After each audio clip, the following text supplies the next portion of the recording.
Assalamualaikum warahmatullahi wabarakatuh. Perkenalkan, nama saya Helpina, NIM 2005101122.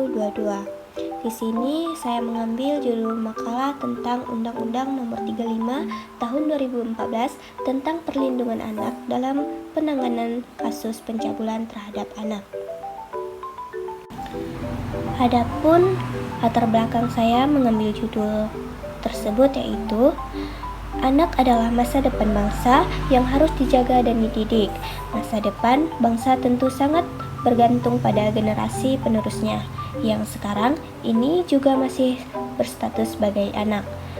Dewasa ini tak jarang kebanyakan orang tua atau bahkan orang dewasa yang berada di sekitaran anak mengabaikan edukasi maupun kebutuhan moral dan akhlak anak yang padahal sangat dibutuhkan untuk bekal di masa depan yang berhubungan dengan pembangunan bangsa di masa depan. Hal ini membuktikan bahwa kebanyakan orang dewasa di lingkungan anak belum terdidik baik akhlak maupun tentang kehidupan sosial. Apa yang terjadi saat ini seolah menjadi warisan sehingga mata rantai belum bisa diputus. Padahal seharusnya generasi bangsa harus tumbuh menjadi lebih baik dari sebelumnya. Lantas, bagaimanakah cara merubahnya? Tentu harus melalui diri sendiri sehingga kelak bisa mendidik anak bangsa menjadi lebih baik dan tidak terjadi hal yang buruk di masa depan. Sesuai latar belakang yang mana saya mengambil judul Undang-Undang Nomor 35 Tahun 2014 tentang perlindungan anak dalam penanganan kasus pencabulan terhadap anak. Pencabulan terhadap anak sangatlah berbahaya bagi kesehatan mental, moral, maupun psikologi anak yang akan menentukan masa depannya, dan jika tidak diatasi dengan benar, tentu akan menyebabkan trauma. Dalam kasus pencabulan terhadap anak, terdapat undang-undang dengan pasal khusus bagi anak korban pencabulan maupun pelaku pencabulan, yakni Undang-Undang Nomor 35 Tahun 2014 tentang Perlindungan Anak, Pasal 76E CU Pasal 82.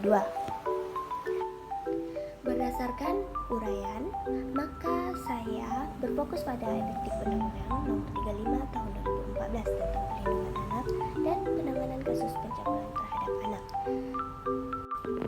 Adapun rumusan masalah yang saya gunakan yaitu bagaimanakah pelaksanaan Undang-Undang Nomor 35 Tahun 2014 tentang Perlindungan Anak dan penanganan kasus pencabulan terhadap anak. Penegakan hukum pidana terdiri dari dua tahap, yaitu 1. Penegakan hukum pidana in abstrak, yang mana suatu proses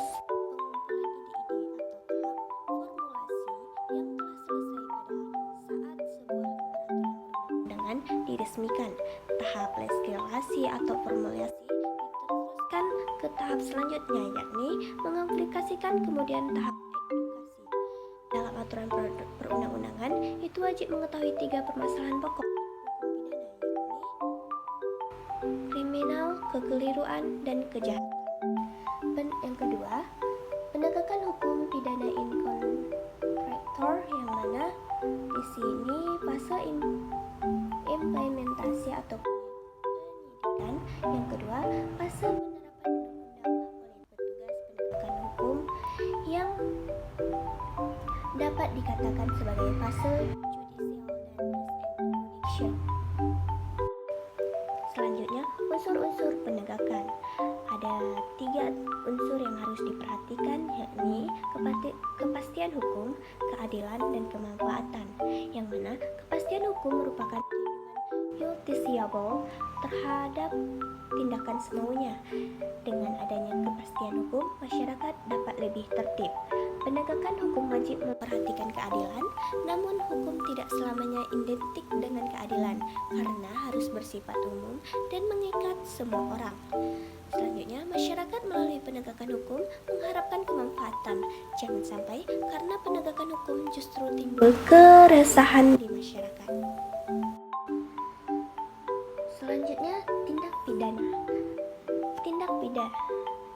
pidana. Bisa dikatakan berupa kata yang formal yang terkandung pada perundang-undangan pidana kita. Hampir semua peraturan perundang-undangan mengkaitkan kata tindak pidana. Salah satu pakar hukum yang memakai kata ini adalah Virgilio Prodicoro. Yang kedua, peristiwa pidana. Penggunaan oleh beberapa pakar hukum, salah satunya Tresna pada hukumnya yang terjudul Asas-asas hukum pidana. Yang ketiga, delik dalam bahasa Latin decurtum, yang berarti perbuatan yang bisa dikenakan hukuman, juga berguna dalam mendeskripsikan tentang pengertian dari strafreform. Istilah tindakan memang sudah lazim dipergunakan dalam peraturan perundang-undangan kita, walaupun masih dapat diperdebatkan juga ketepatannya. Beberapa pengertian tindak pidana yang dirumuskan oleh para ahli, yaitu di Simon, yang menurut Simon ini tindak pidana merupakan tindakan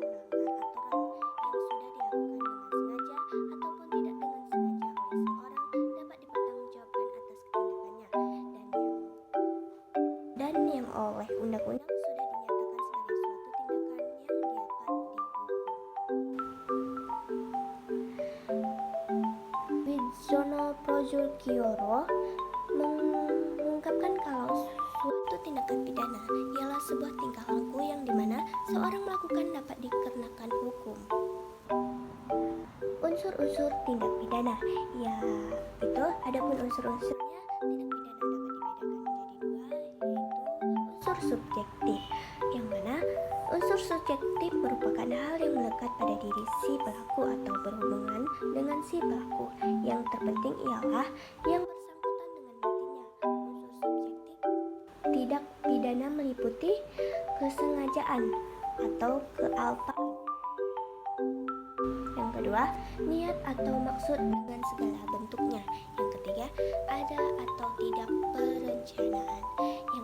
Selanjutnya ada unsur objektif, yaitu hal yang berhubungan dengan keadaan lahirnya, yakni dalam keadaan mana tindak pidana itu dilakukan dan berada di luar batin si pelaku. Yang satu, memenuhi rumusan undang-undang. Dua, sifat melawan hukum. Tiga, kualitas si pelaku. Empat, kausalitas ialah yang berhubungan atau penyebab tingkah dengan akibat. Selanjutnya kita lanjut dengan jenis-jenis tindak pidana, yaitu delik kejahatan. Delik kejahatan atau delik pelanggaran secara doktrinal, yang dimaksud delik kejahatan ialah perbuatan yang sudah dipandang seharusnya dipidana karena bertentangan dengan keadilan, meskipun perbuatan itu belum diatur dalam undang-undang. Pencabulan terhadap anak. Pencabulan merupakan jenis kejahatan yang berdampak sangat buruk atau trauma pada korban. Karena pencabulan akan melanggar hak asasi manusia serta dapat merusak martabat kemanusiaan, khususnya terhadap jiwa, akal, dan keturunan. Pencabulan adalah sebuah bentuk perilaku melecehkan. Istilah pencabulan digunakan untuk menggambarkan perilaku terhadap anak-anak dan orang dewasa. Pengertian anak. Anak ialah generasi penerus bangsa yang wajib dijaga dan serta dididik untuk kelangsungan masa depan bangsa. Jika dikajikan lebih jauh, anak memiliki arti lebih dalam. Sebagian besar orang awam mengartikan anak adalah mereka yang masih memiliki badan yang masih kecil, masih sering menangis jika menginginkan suatu, dan sebagainya. Anak tentu sangat berbutuh perlindungan, entah itu di lingkungan tempat tinggal, di sekolah, ataupun dimanapun. Mengingat anak yang masih bergantung pada orang tua, bahkan orang di sekitarnya, karena mereka belum mampu untuk melindungi diri sendiri sepenuhnya. Tentu perlindungan terhadap anak memiliki beberapa aspek yang harus dipelajari dengan lebih luas. Adapun kesimpulannya, yaitu untuk mewujudkan perlindungan anak, khususnya perlindungan khusus bagi anak korban kekerasan yang telah diatur dalam perubahan Undang-Undang Perlindungan Anak, diperlukan penegakan hukum dan peran serta pihak terkait seperti pemerintah daerah, Komisi Perlindungan Anak,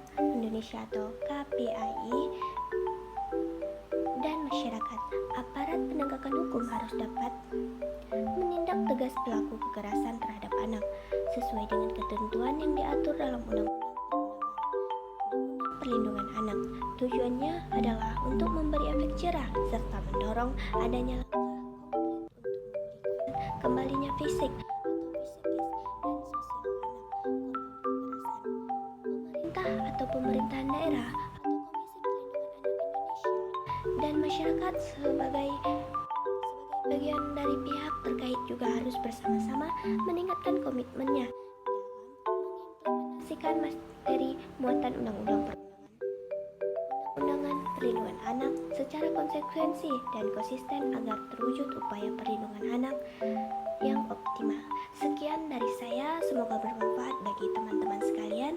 Saya akhiri, wassalamualaikum warahmatullahi wabarakatuh.